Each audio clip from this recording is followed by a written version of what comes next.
Sure, it's an old saying, but it's a pretty good one. That time is money.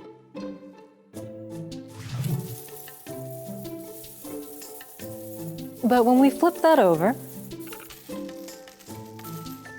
that lost time is money you will never earn. No industry proves that better than mining, where every lost moment of production, even on a single machine, results in the loss of thousands of dollars. So let's make this our goal. Keep the machines moving. To do that, we have to take a much closer look at one of the most common areas of lost time: shift changes. Now, because we can't manage what we can't measure, we first need to identify a metric we can use to measure shift change performance.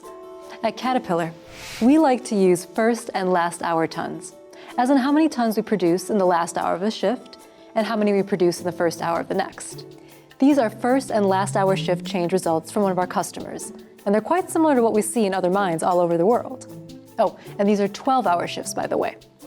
Okay, in the shift's first hour, productivity is low, which makes sense because the equipment is parked and the operators are changing out. But after they get going, the tons gradually increase as the shift continues. But then it's break time, and productivity drops. By the time everyone's back to work, reality sets in and operators maybe realize that they're behind on their shift targets. So they cut loose and maximize their output to make their numbers. Now, we get to the end of the shift. The operators start parking up their equipment and our tonnages go down as a result. So, let's level out those bars and bring our operator performance and productivity up to target, all shift long. How?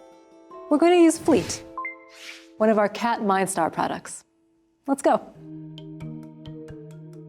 In Nevada, in the western United States, Robinson Mine decided to conduct a trial of Fleet. For this trial, we defined our target metrics, a 5% improvement on prime tons. To achieve those gains, we focused on first and last hour tons, and the amount of time it takes to complete a shift change.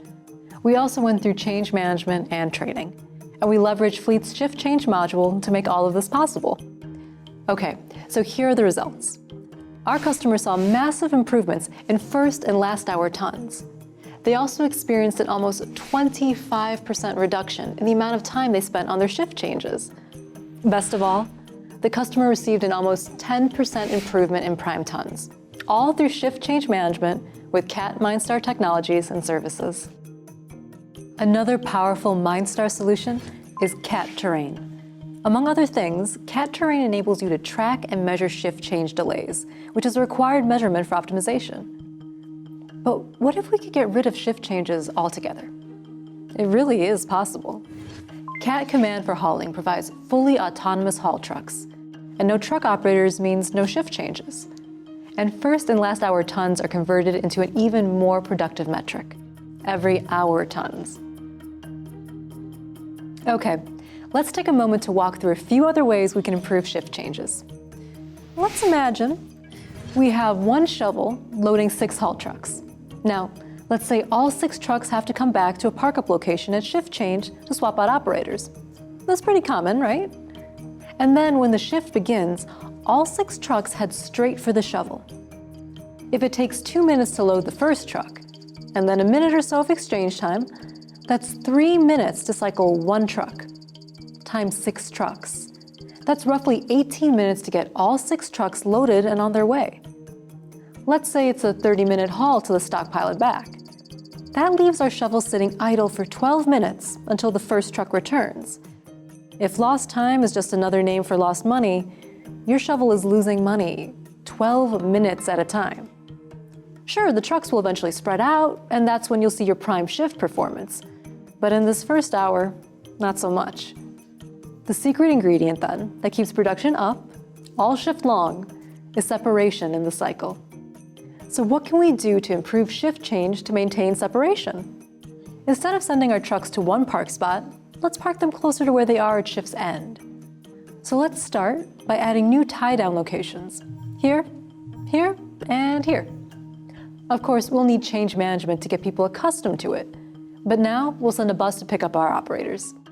And if our policy is to park trucks empty, we can only optimize half of our haul cycle. when trucks are on their way back up. So if we change that policy and park up both empty and loaded trucks, we're going to do a much better job of maintaining our truck separation after shift change. Now, about the safety inspection, the one operators carry out at the beginning of their shift. Well, what if they don't? Instead, let's move the inspection to when we fuel the trucks. They're empty, right?